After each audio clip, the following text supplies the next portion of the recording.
I should like them to write on my tomb.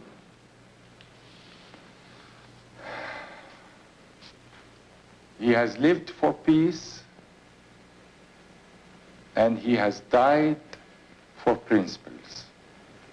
Anwar Sadat, peacemaker of Egypt, killed in a military assassination.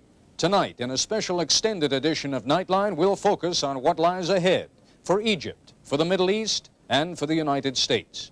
We'll talk with former President Jimmy Carter, with former Secretary of State Henry Kissinger, former CIA Director Richard Helms, with the Israeli Ambassador Ephraim Evron, and with contributing analyst George Will. We'll have a commentary from ABC's David Brinkley and a remembrance of Anwar Sadat from Barbara Walters. This is an expanded edition of ABC News Nightline. Reporting from Washington, Ted Koppel. Good evening. Perhaps we shouldn't be shocked by this sort of thing anymore, not during a year in which one man came within inches of killing the Pope and another came equally close to killing the President of the United States. Nor perhaps should we even lay claim to being surprised at today's events in Cairo. After all, only a few weeks ago, President Sadat ordered the expulsion of more than 1,000 Soviets from Egypt, among them Moscow's ambassador, because Sadat claimed the Soviets were involved in massive subversion and plots against his government. Indeed, by the most conservative estimates, Sadat ordered the arrest and detention of more than 1,500 of his domestic religious and political opponents during the past few months alone. So it was clear that trouble was brewing in Egypt, and it was painfully obvious that Anwar Sadat had many enemies at home and abroad. Nevertheless, it was a surprise. It did come as a shock, particularly since the day began so well. ABC's Doreen Kays was an eyewitness from beginning to end. President Sadat had motorcaded to the parade site from the Defense Ministry, which was a couple of miles away. He arrived. He was dressed in a new military uniform none of us had ever seen before. This was a brand new one. He seemed to be in an upbeat mood, and it was going to be a festive parade. There was a lot of U.S. military, a lot of U.S. arms that had never been on display before. He was very proud to be watching this. Things were progressing nicely, and the parade was almost halfway.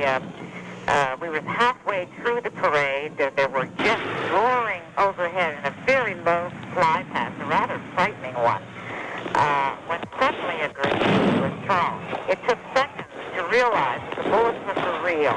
A spray of bullets aimed directly at the Egyptian President, the Vice President, the Defense Minister, and their entourage. Utter pandemonium broke out.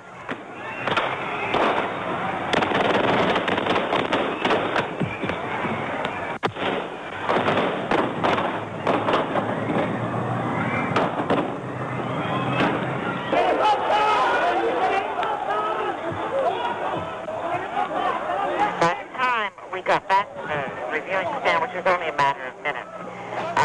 It was just a sight of devastation. President Sadat was nowhere in sight. He had obviously been removed by helicopter immediately and taken to the hospital.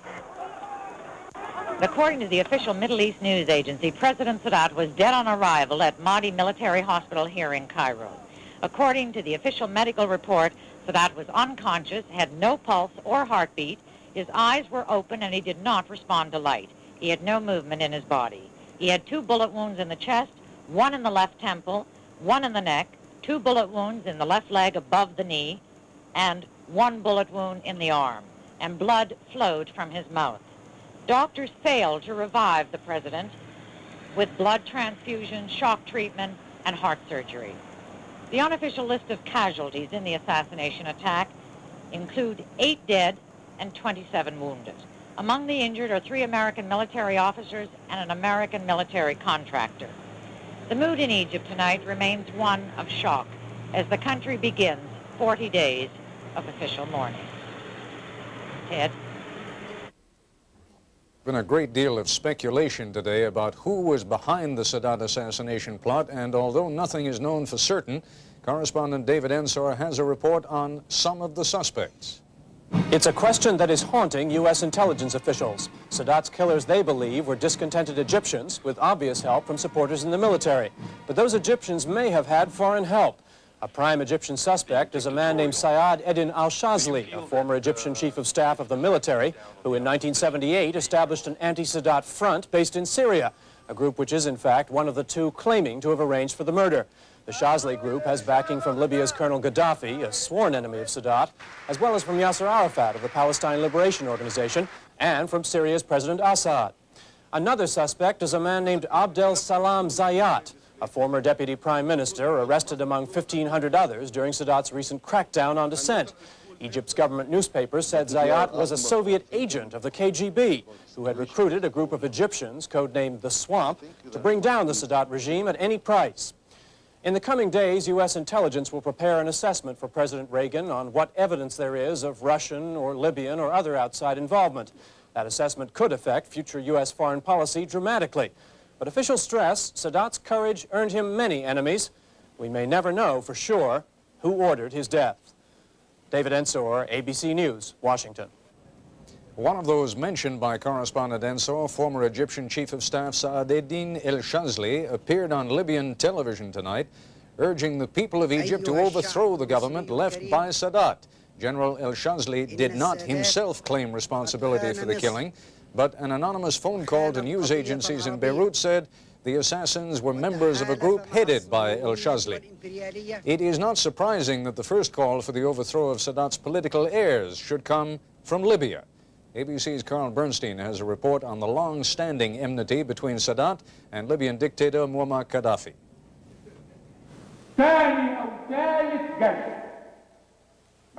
For most of a decade, Anwar Sadat had been preoccupied, some would say obsessed, with the Libyan threat to Egypt, the peace, and himself.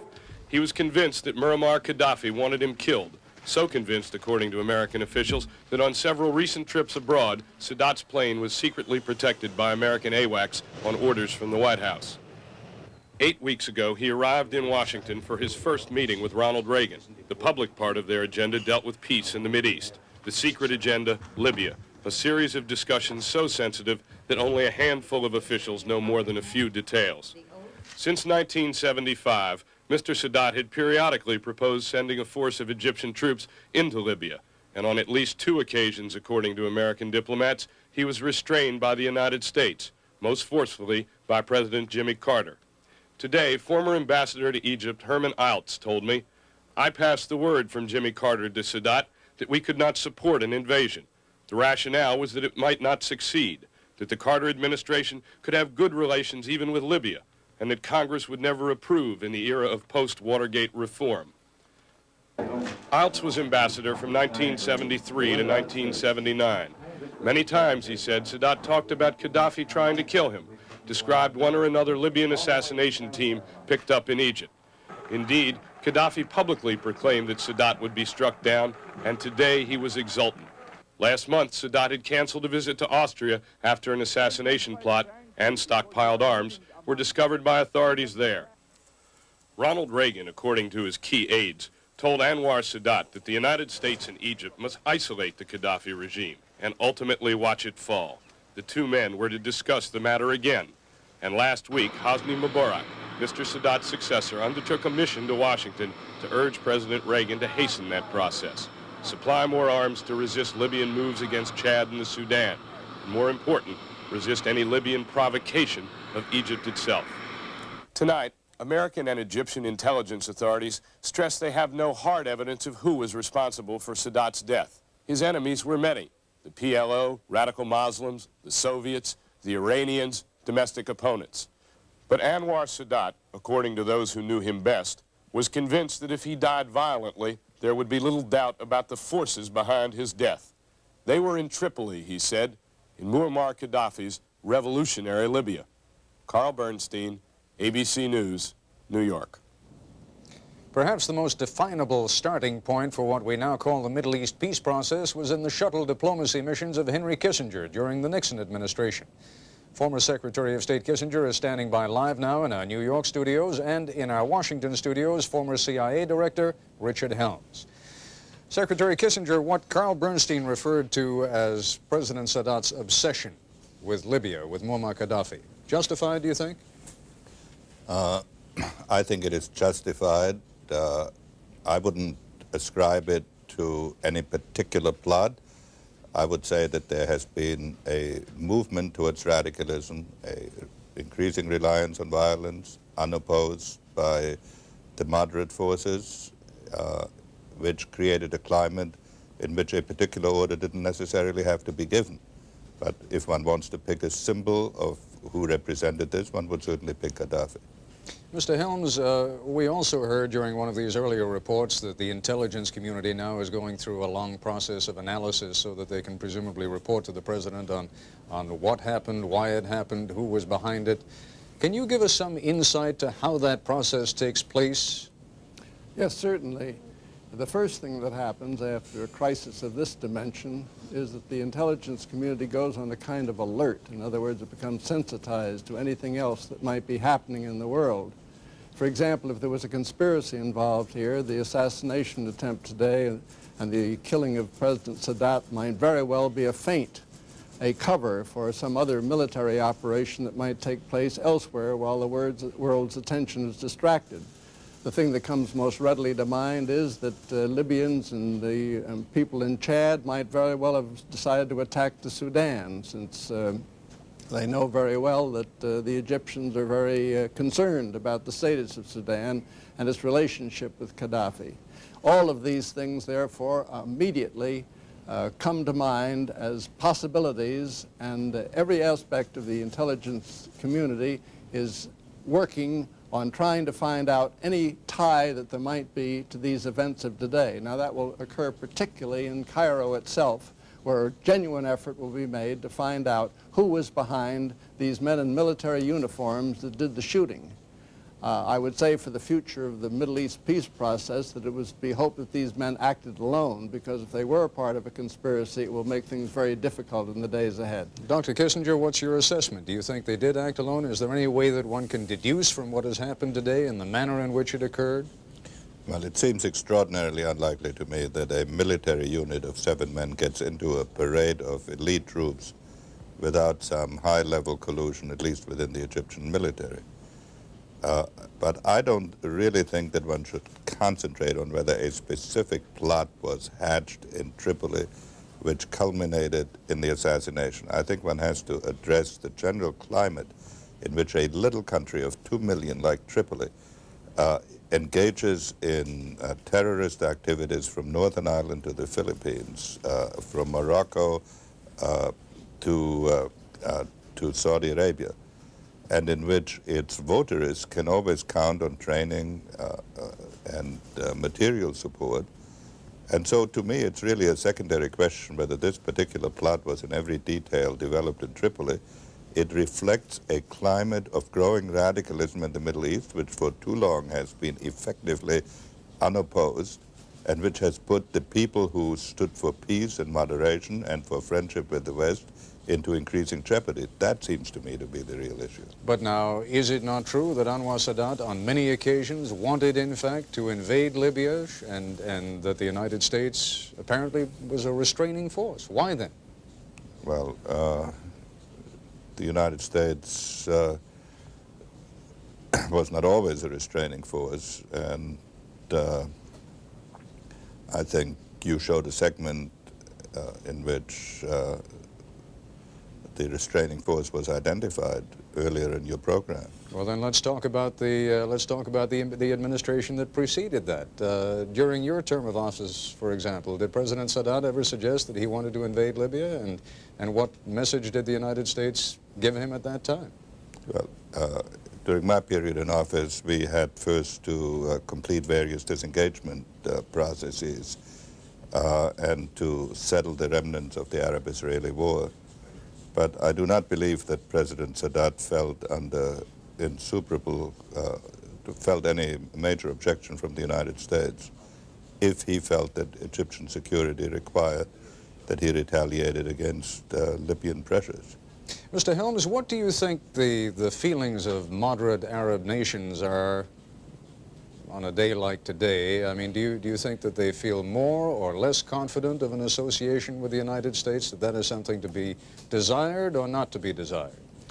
I don't know how one answers that question directly with a yes or no answer, but I would think that looking to the future, this might be an opportunity for the moderate Arab states to move toward Egypt and help to end the isolation in which Egypt has found herself since Camp David. At times of grief in the Muslim world, there is a tendency for people of like minds to rally together, and there is the possibility, I think, that this opportunity might be seized to be turned to somewhat more constructive purposes, so that the moderate Arab states could indicate to the new Egyptian government that they had support and were not simply pariahs in the Arab world. Final question, Dr. Kissinger, do you think that's likely? Do you think that the Arab states, the more moderate states, will now move toward Egypt at a time when Egypt looks weaker than ever? I think it is necessary to define what we mean by moderation, what the prospects of moderation are, what American policy will be, what the penalties will be for moderation, what confidence they will have in being able to carry through these policies without penalty.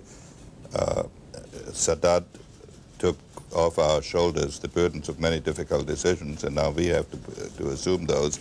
So it's very hard to answer this in the abstract. It won't happen quickly, and it won't happen without a clear-cut policy that defines the nature of moderation and the limits that we will put to radicalism. All right, Dr. Kissinger, Mr. Helms, thank you both very much indeed.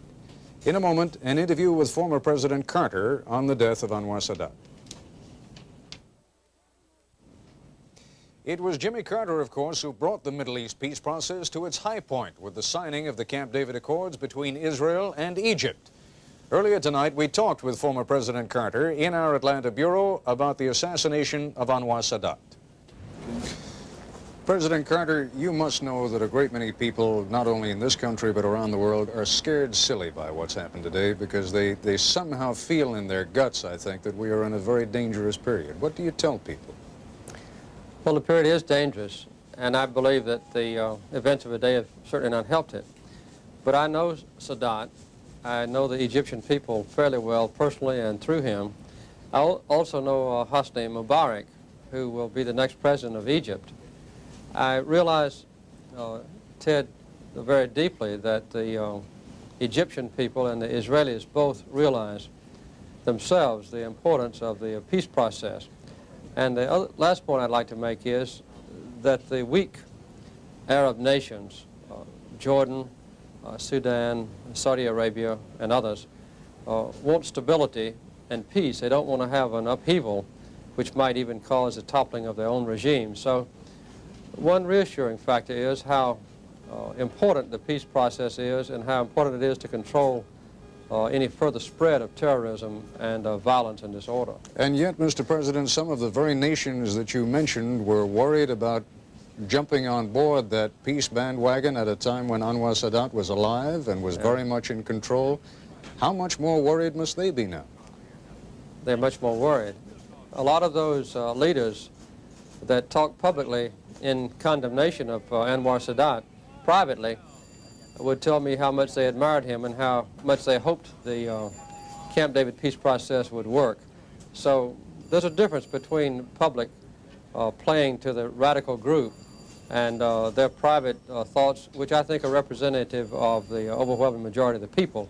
I was in Egypt when we thought the Camp David peace process had come to an end, when the treaty itself was looked on as hopeless, and there were hundreds of thousands of Egyptians on the fences and on the streets and on housetops cheering Sadat and me with an obvious expression of hope that they would finally have peace. So I think there's a yearning, not only in this country, but in that Mideast region for peace. President Carter, you know perhaps better than anyone how nervous, how concerned, how worried the Israelis in particular are at the best of times. Yes. Do you have any concern that, that given the situation now, the Israelis may have second thoughts about returning all of the Sinai? It would be a horrible tragedy if they violated their national word of honor as expressed by Prime Minister Begin and as approved by the Knesset and overwhelmingly by the Israeli people and went back on their commitment to Egypt, I think that would precipitate an instant crisis, which would be a very serious blow to Israel and to world peace. But you know what they are worried about. You know their concern is that once the Egyptians get back all of their territory, that then the incentive to continue the peace process is far less. How do you assuage that kind of concern? We went through this for 13 days at Camp David and many months before and after that. The fact is that with the Sinai in effect demilitarized, as approved by Sadat with the full participation of Hosni Mubarak, Israel faces no real threat from Egypt. And as long as there is peace between Israel and Egypt, there is no foreseeable time when the other Arab countries can successfully launch any attack against Israel. So it's to Egypt's advantage, it's to Israel's advantage to keep that peace between those two most powerful nations in that region of the world. There's no doubt that Egypt is the most powerful Arab nation, and militarily and otherwise we know that Israel, with our support, is also a very powerful factor. Mr. President, by definition, at a time like this, there's a great deal of speculation, but do you believe in your heart of hearts that either the Libyans or the Russians or some other foreign power were behind this? I would guess the Libyans were certainly encouraging it, along with a few of the radical religious fanatics who may have been influenced from Iran and other places. But there's no doubt that Gaddafi in Libya has mounted a constant drumfire of opposition to Sadat, attacking Sadat in every possible way. He's an unscrupulous animal who has no morals of his own and who believes in murder as a natural course of his own. President Sadat was terribly concerned about Libya, wasn't he? Yes, he always looked on Gaddafi as an insane person and was always very concerned about what Gaddafi would do and the damage that Gaddafi was doing to Chad and to other countries around Libya. Did he ever want, I mean, after all, Egypt is a country of 44 million, Libya is a country of slightly more than 2 million. Did President Sadat ever want to take military action against the Libyans? Yes. He had that in the back of his mind, I think, but Sadat was a man of peace, and I think he felt that eventually Gaddafi would fall because of the inner corruption that he exhibited with his life. You said yes without any hesitation. Did he discuss it with you? Well, I don't have any doubt that my answer is correct. Sadat did consider on many occasions the possibility of war against Libya. He looked on Libya as a potential threat, looked on Gaddafi as a madman, and as someone who should be removed from power. But of course the fact is that Egypt did not invade Libya, and our country of course wanted to prevent any sort of conflict of that kind. Mr. President, you belong to a very small, very exclusive club, and I guess ex-presidents and current presidents have to stick together when push comes to shove. What advice that you can share with us publicly, what advice would you give to President Reagan at a time like this? I think Sadat's assassination, Ted, is vivid proof of the need for our own country to be much more aggressive in seeking a permanent peace. I was reviewing my notes the other day of the three brief talks that Sadat, Begin, and I made at the time the peace treaty was signed. All of us emphasized the point that peace is not going to come through dormancy or through a quiescent or timid leadership. It can only come if it's waged aggressively. You have to search for and fight for peace in the strongest diplomatic way and exhibit courage. I've been disheartened since I went out of office at the dormant attitude that our own government has taken toward the peace process. The fact is that both Israel and Egypt and some of their leaders have taken public positions for domestic political consumption, which makes it very difficult for them to initiate changes compared to what they have said in the past. They look on us to put forward ideas, and then they can say, well, that's a good idea now, but it's not what I wanted. We'll accede to United States influence. So I found throughout my own experience with Begin, Sadat, that they wanted the United States to play a strong role. So far, we have not done so. And I hope that now in the future, that with Mubarak and Begin eager to see the peace process continued, that our country will provide that stimulus which we did provide several years ago. Is that a role that the United States should be taking right now, or should Mr. Mubarak have an opportunity to consolidate power? I think for the next few weeks he ought to consolidate power. He won't be actually elected president until about 60 days go by. But there's no doubt that he was Sadat's choice. When Sadat was in Plains to see me a few weeks ago, the last thing we talked about was his desire, as he expressed to me, to retire from the presidency and to turn over the reins of authority and responsibility for the daily affairs of Egypt to his choice, Hosni Mubarak. I've spent a lot of time with Mubarak. He's been to see me, I would say, a dozen or 15 times. I've talked to him at length alone. I've talked to him in Sadat's presence. And I've talked to him when he was speaking on his own initiative, and also when he was bearing just messages from Sadat that he read to me or delivered to me. I found him to be a very strong man. He's the one that Sadat handpicked. He's a war hero. He's very courageous. He's popular in Egypt, especially popular with the military where the real power lies. And I don't have any feeling at all, no fear, that Mubarak will be a timid, backward leader. I think he'll be bold. I don't think anyone could equal Sadat. I think I'm prejudiced about that, perhaps, but I have confidence in Mubarak. All right, on that optimistic note, Mr. President, thank you very much. It's been a long and a very difficult day for you, and I appreciate very much you talking to us. Thank you, Ted. In a moment, we'll discuss the Sadat assassination and what it means for the future of the Middle East politics with Israel's ambassador to the United States, with the Arab League ambassador to the United Nations, and with the former U.S. Assistant Secretary of State for Near Eastern Affairs.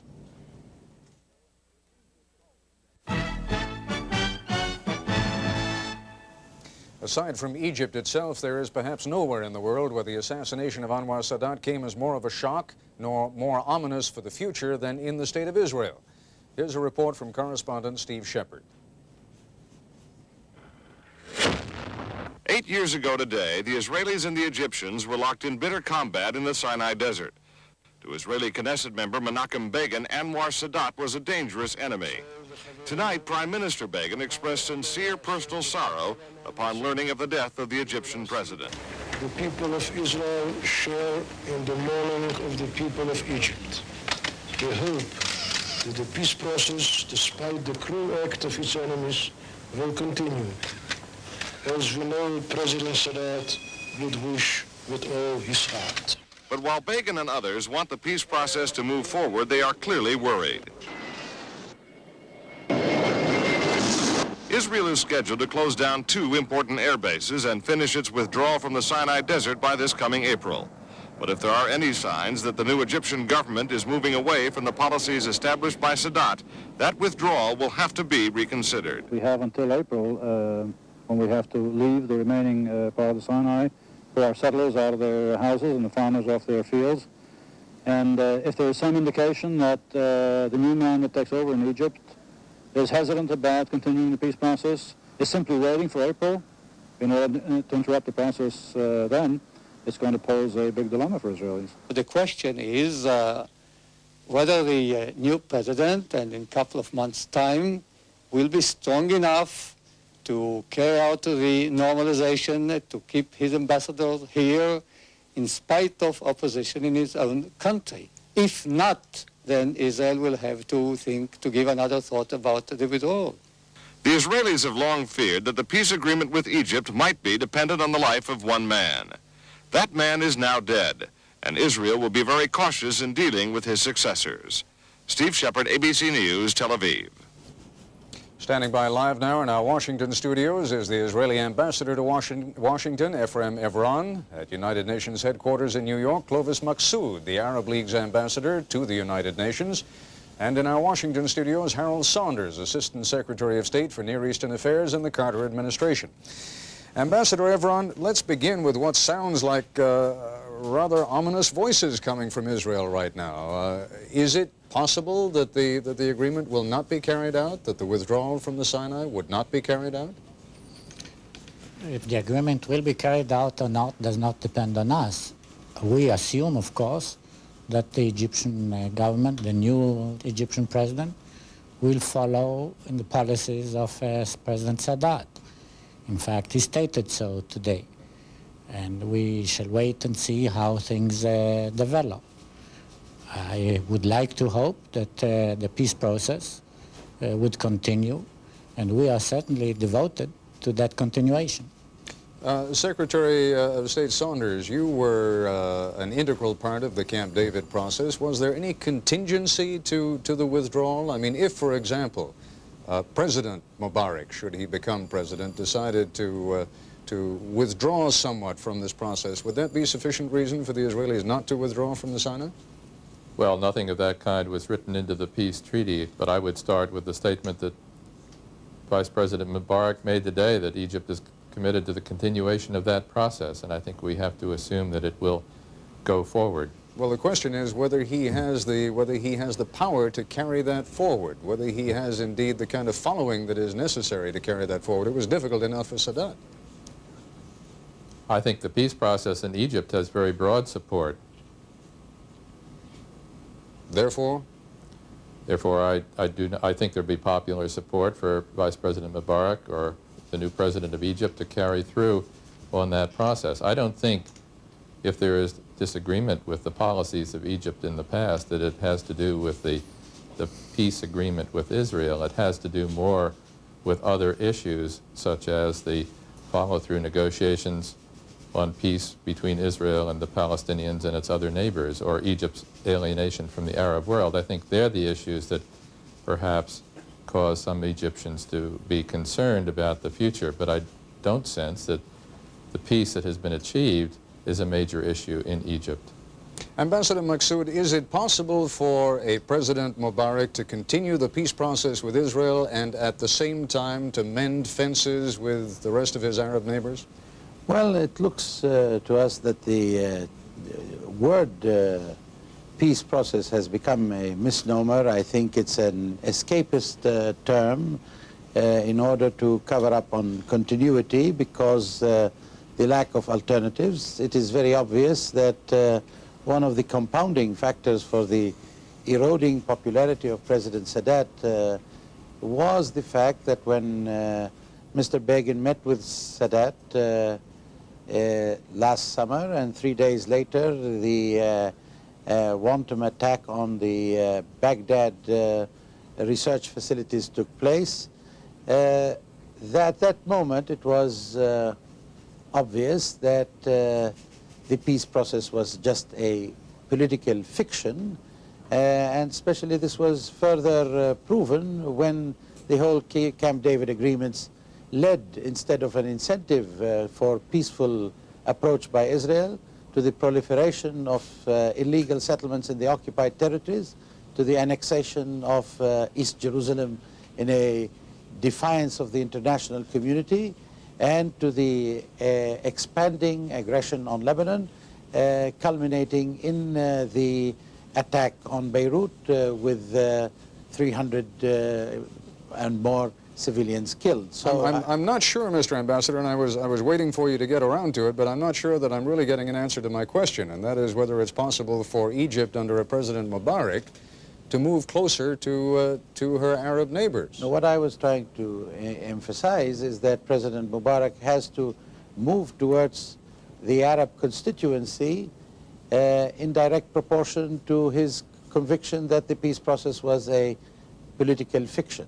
And if that were to happen, Ambassador Evron, what then would be Israel's reaction? Well, of course, I cannot agree with anything that Ambassador Maksud has said. What he's been trying to say in his long reply was that he prefers to see the peace process come to an end, or not to have developed. President Sadat was a very courageous man. He realized that there's no alternative to peace, and he changed the face of the Middle East by making peace with Israel and recognizing Israel.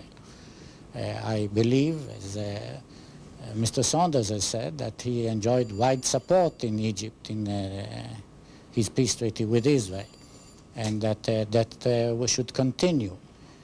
If, however, the new Egyptian government would change course, we shall have all to consider it.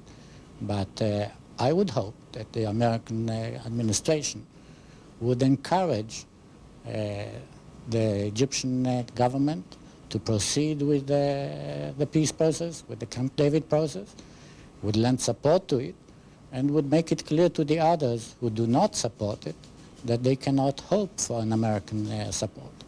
Ambassador Evron, to what degree do you agree with President Carter's observation that the United States should have been more active during the first 8-9 months of the Reagan administration in pushing the peace process?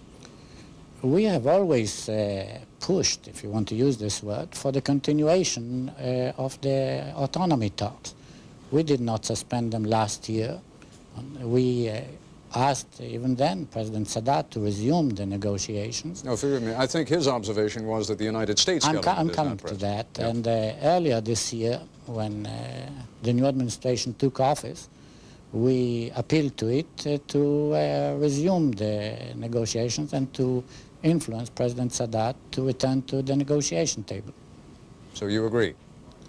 We believe that the negotiations for the autonomy should proceed forthwith. Ambassador Maqsood, what would be, do you think, the most productive path now toward peace in the Middle East? Well, it is obvious that the autonomy talks are becoming another waste of time, because autonomy is preemptive of independence, preemptive of the right of self-determination for the Palestinian people, which constitutes the central issue in the Middle East. The fact that the term peace process does not mean that it is a process for peace.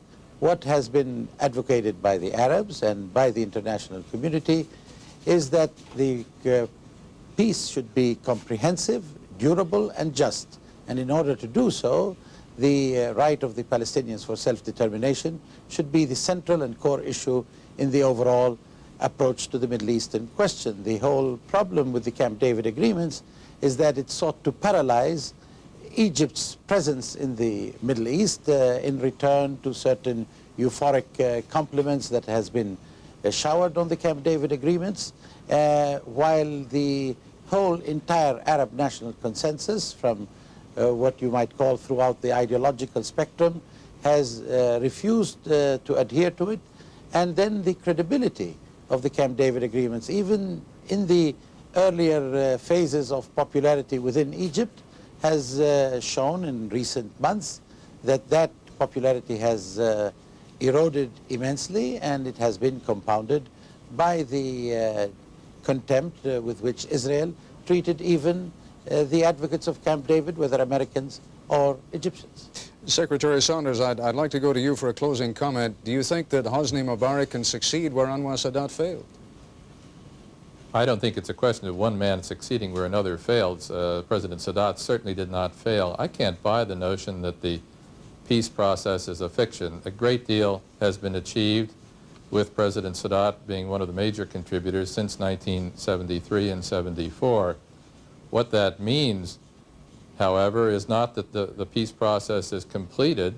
The peace process still has a lot to be done on it. It was never envisioned during President Sadat's life that the process was either perfect or had been completed. Therefore, the new president of Egypt has a job to finish, as do the Americans and the Israelis. And it seems to me that our commitment ought to be together to finish that process, to vindicate the courage of the men who have brought the process this far. It's not a fiction, it's a reality. It's turned the situation in the Middle East to a point where peace has been possible. It's been something people could visualize, experience, and even feel in the last 7 years. And the job now is to commit ourselves to its completion. And I would share President Carter's notion that we have to pursue that aggressively, and we have to wage peace. We can't just sit here and hope that it will happen. All right, Secretary Saunders, Ambassador Evron, and Ambassador Maqsood, thank you very much indeed.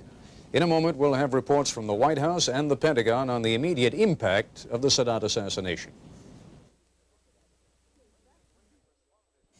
President Reagan responded to the assassination of President Sadat with a public statement and immediate high-level consultation on what Sadat's death means for U.S. policy in the Middle East. Here's a report from White House correspondent Sam Donaldson. The news official, the first thing for the president to do was to offer condolences. America has lost a close friend, the world has lost a great statesman, and mankind has lost a champion of peace. Condolences offered, the next thing for the president to do was to look ahead. Senior national security officials arrived at the White House for a late afternoon meeting in the cabinet room to consider three things. Was there an immediate threat to Middle East peace that had to be met? What should U.S. policy be toward the interim Egyptian government? How could Washington help settle the new instability today's act injected into the Middle East? On peace, the initial assessment was that neither the Soviets nor militant Arab nations such as Libya would attempt military action. On the new Egyptian government, the initial assessment was upbeat. Only last Friday, President Reagan had met with Egyptian Vice President Mubarak in the Oval Office, the man who today, in announcing Sadat's death, pledged to continue his policies of moderation and of adherence to the Camp David peace process. On instability, one of the first points the president made was, as he told a group of senators, that it is more important now than ever to go through with that controversial proposal to sell AWACS radar planes to Saudi Arabia. He did indicate that this obviously is a way of strengthening the moderate conservative forces. No one would rejoice more if this sale were turned down than the radical forces in the Middle East. I've come to the conclusion if there's ever a time to support the President of the United States, right now is that time. And so I'm going to change, and I'm going to support President Reagan on the AWACS decision, and I hope that all my colleagues will consider doing that as well. Support your president was a theme Ronald Reagan was using today in the wake of the Sadat assassination. But now the AWACS sale has become just one small part of the equation. The Reagan foreign policy team is as yet untested in times of major crisis. If the Middle East should become unraveled, the AWACS controversy will seem like small potatoes. Sam Donaldson, ABC News, the White House. There was also a swift U.S. military reaction to the Sadat assassination. Here's a report from Pentagon correspondent John McWethy. Earlier this evening, elements of America's Rapid Deployment Force were put on a higher state of alert, both the troops and the aircraft that would fly them.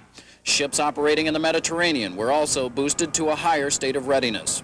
Pentagon sources say it's designed to discourage any nation from trying to exploit the turmoil in Egypt, but it also underscores the grave uncertainty that now surrounds Egypt's future.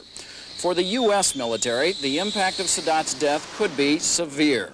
Last year, for the first time, American troops from the Rapid Deployment Force exercised in Egypt, the only Arab country that would have them.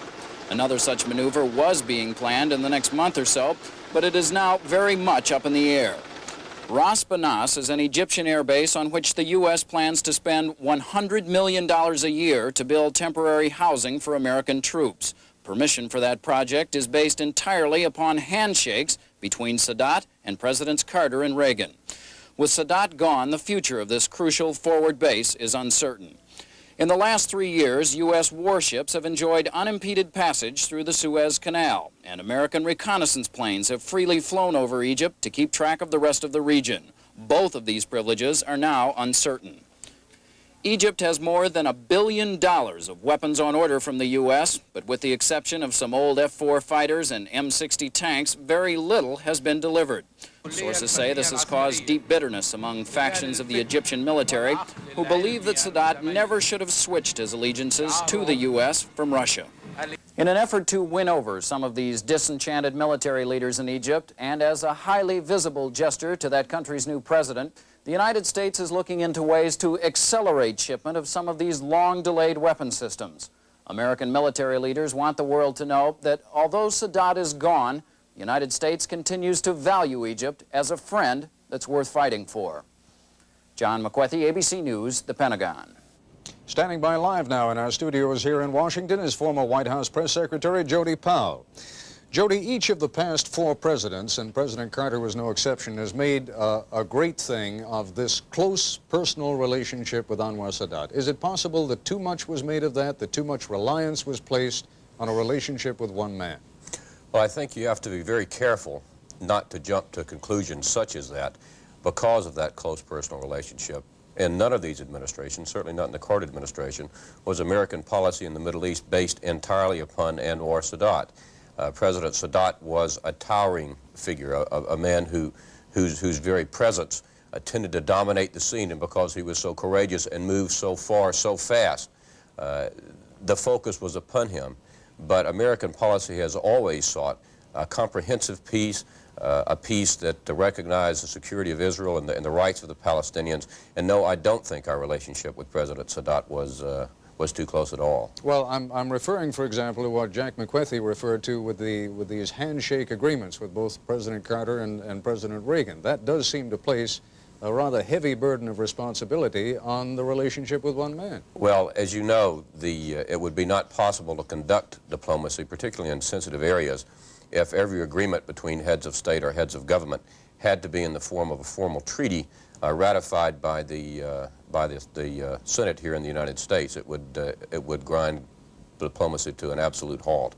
So these commitments, obviously, when there is a change of leadership, we've just experienced one in this country, there may be some doubt, some uncertainty, but it's a mistake, I think, for us and for others who are interested in the peace process to begin now to send signals that we might be so concerned that our consideration is to pull back either in our role in the process or in the region, as opposed to a determination to move forward more aggressively. We can't control completely what happens in Israel, but certainly the wrong signals from us could be counterproductive in that political process that's going on there now. Jody, I'm sure you recognize the theme that Sam Donaldson reflected a moment ago, which he reduced to kind of a shorthand, namely the one of support your president. That is one that White Houses in general, or the administrations in general, fall back on occasion. Do you think it's going to work this time with regard to the AWACS package? That's very difficult to say. Certainly the last thing that we need, forget about Republican, Democrat, whatever, is a divisive debate and rejection of the president's proposal in such a sensitive region. And I would hope that we could have a period of quiet and lowered voices on this matter, and then if things look at the end of that period as they do now, that the Senate would move to support the president, which I consider to be a very worthwhile concept and something we probably ought to do more of, whatever the party identity of the president might be. Well, now, of course, the Carter administration also favored the idea of sending the AWACS to Saudi Arabia, but how do you respond to the question that is being raised by a lot of people now, namely that some of these governments are so fragile that there has to be an inherent danger in allowing sophisticated American weaponry to rest in their hands? There is no doubt that that is a very sensitive, chaotic region, and it has been for some time. It seems to me that the fundamental question is that if we recognize that fact, do we then withdraw and pull back, or do we move more aggressively to pursue our interest, which happen to be twofold, I think. One, the blocking of Soviet expansion, and two, and they are inextricably intertwined, a resolution of the Arab-Israeli conflict. You will not be able to do the first unless you are able to do the latter. All right, Jody Powell, thanks very much for joining us. When we come back, we'll have a commentary by David Brinkley and some reflections on today's events from contributing analyst George Will and Middle East specialist Marvin Zonas.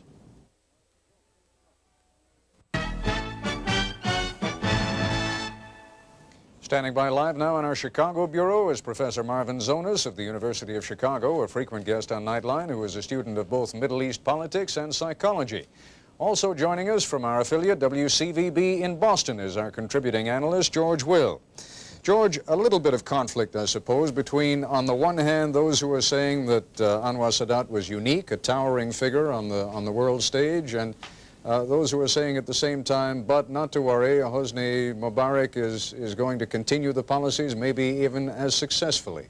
Unravel that, would you? Well, even if we assume, and I suppose because he was Sadat's chosen successor, we can assume that the vice president's heart is behind Sadat's policies. What you have to ask is this: what are the odds that a society like Egypt and a political system like theirs will churn to the surface two in a row? That is, two people with the inclination and the political skill to resist the tremendous gravitational pull in the region to, in the euphemism, reconcile Egypt with the rejectionist front. So it requires not just an inclination, but a kind of political capacity that's rare in the best and most mature of countries.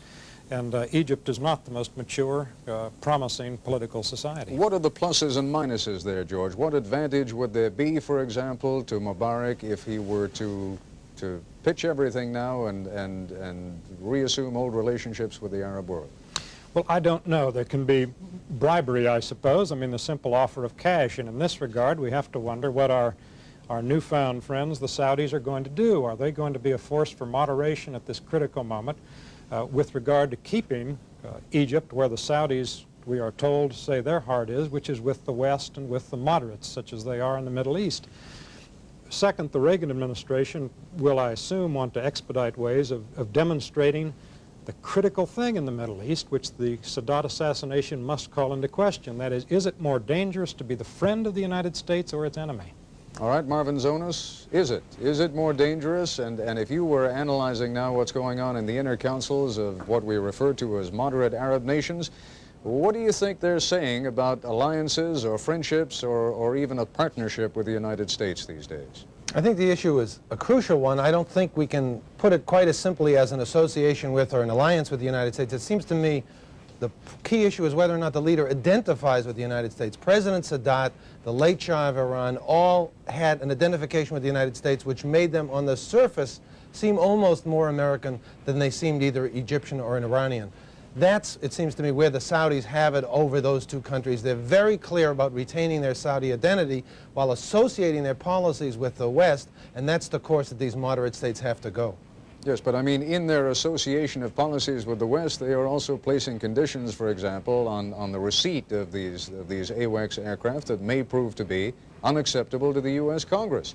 Where does that lead us now, given the new climate that exists in the wake of today's events in the Middle East? Well, I think it's no question but that the Saudis are trying to impose those limitations on the West for fear of too close an association in the minds of their own people and the radical rejectionists. And I think it's a failure of the Reagan administration not to have anticipated the political fallout at home so that they could have prepared for that day long months before this issue came before the Congress. That's, of course, all behind us now, and what we have to do, I think, is trade off on the shock, which I think will flow through the United States Congress as a result of the assassination, to try to move that AWACS forward. George, you referred slightly disparagingly a moment ago to our newfound friends, the Saudis. They are not, of course, newfound friends, although a new emphasis has certainly been placed on that friendship. To what degree do you think that new emphasis undermined Anwar Sadat? I don't know, Ted, and I didn't mean to sound disparaging. I do think that the evidence about the genuine convictions and the real heart of the Saudis is mixed. There is no question that they continue to fund some of the extremist elements in the Middle East, this being rationalized as kind of protection money. We're supposed to say that's not their real inclination. This is one of those moments in the Middle East where people have to stand up and be counted, which is something the Saudis do not like to do and have not been pushed to do. Therefore, it seems to me, the eyes have to shift now to the other of the so-called pillars of our strength in the Middle East. We had 3 going into today, now we have 2. We're down to Israel and Saudi Arabia. The fact remains that Israel has to look a little better and a little more important tonight because it's the only regime in the Middle East that cannot be changed by a bullet. Do you agree, Marvin, that we're down to 2? No question. It reminds me very much of the so-called twin pillars policy, which we had for many years in the 70s, except then the twin pillars were Saudi Arabia and Iran. We're now down to Saudi Arabia and Israel, and that's going to be more of a tightrope for the United States to walk than was Iran and Saudi Arabia. It conjures up an interesting image that you have twin pillars of an edifice with the pillars apparently pulling in different directions. What does that say for our alliances in the Middle East these days? No question. I think that they are pulling in different directions, and we have to ask the Saudis to be counted now that this is the moment of truth, but we can't ask them to be counted publicly. I think it's absolutely crucial that we not expect them to make a public declaration for their fear that assassination of their leaders, overthrow of the royal family, will be forthcoming. There are many other important ways that they can demonstrate where they stand, however. It doesn't have to be public. All right. Marvin Zonas, George Will, thank you both very much. Some further thoughts now on Anwar Sadat and his unique place in contemporary history from ABC's David Brinkley. Your average leader of a reasonably democratic country these days will hardly buy a pair of socks, get a haircut, or tell you what time it is without first taking a poll to see if he will have public support. But Anwar Sadat took a chance when no other Arab leader would. And if the same circumstances had then existed elsewhere in the world, it is not clear that any national leader, Arab or otherwise, would have done what he did. He made a deal with Israel and stuck to it at the cost of almost every friend he had in the Arab world, and at the cost of plots, pressures, and threats on his life. In these years since Camp David, it has been remarkable to see how people around most of the world have reacted to a public act of simple decency, fairness, and courage, the act of a man who saw what he felt should be done, knew it would be unpopular, said the hell with it, and did it, and stuck to it. Some of the praise we have heard today has been a little strenuous, and some of it may have sounded excessive. But in a time of cynicism, evasiveness, and timidity, he was none of that, and all of the praise he deserved. Ted? Thank you, David. In a moment, a personal remembrance of Anwar Sadat by ABC's Barbara Walters. ABC's Barbara Walters probably conducted more interviews with Anwar Sadat than any other journalist in the Western world. She followed his career through the events that led to his dramatic visit to Jerusalem, through the Camp David peace process, and the continuing negotiations that have followed.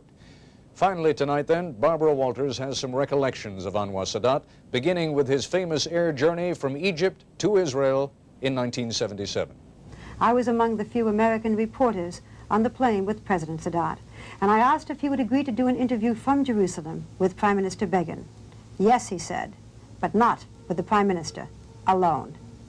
Still, when he got to Jerusalem, he changed his mind, and the next day, Sunday, November 20th, 1977, President Anwar Sadat and Prime Minister Begin sat down together, the first time an Egyptian and Israeli leader had ever done so.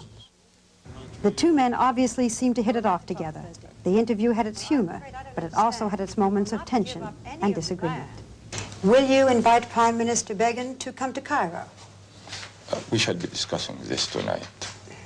May I ask, if you do go to Cairo, since you have had these meetings, what you would expect to accomplish there, again, other than the psychological? No, we shall continue. I think we shall lay the foundation here in Jerusalem tonight and tomorrow. I think we started even yesterday night for serious, frank negotiations about all the outstanding problems. And then, if the President is gracious enough to invite me to Cairo, we shall continue that. Really, I'm planning to invite him to Sinai. Thank you, sir. To who? Sinai. Well, I invite you. After that, there were many interviews with President Sadat and Prime Minister Begin, but never again together. And then there were the shuttle trips, the arguments, the pleading, the disappointment, the disagreement, and finally, the Camp David agreement. At long last, peace. A euphoric President Sadat joined with Prime Minister Begin and President Jimmy Carter in signing the agreement. Just hours after that signing, we met with President Sadat. It had been a glorious day, but he was already being criticized by his enemies. Mr. President, you have just shortly come from the signing, from that historic time of your life. How do you feel now, sir, if you had to describe it in one emotion? Well, as I have already stated, it is the happiest day of my life. Mr. President, if anything happened to you, if God did take you away in your time, as you say, would this treaty stand? There are many who are worried that it would not if you weren't here. Well, I don't agree to this, you know. For instance, in my country, I'm not a dictator. I have the vice president, I have the prime minister, we have our cabinet, we have our parliament. We are a country of institutions. It is not my word. Do you worry about your life? Not at all. Never, never. I'm a believer, and I believe no one will take 1 hour of my life if God doesn't agree to this. Today, for Anwar Sadat, that hour came. There'll be additional details on the aftermath of the Sadat assassination tomorrow morning on Good Morning America, and of course a complete wrap-up on World News Tonight. That's our report for tonight. This is Ted Koppel in Washington. For all of us here at ABC News, good night. This has been ABC News Nightline. For a transcript of tonight's broadcast, send $2 to Nightline, Box 234, Ansonia Station, New York, New York 10023. Nightline is a presentation of ABC News.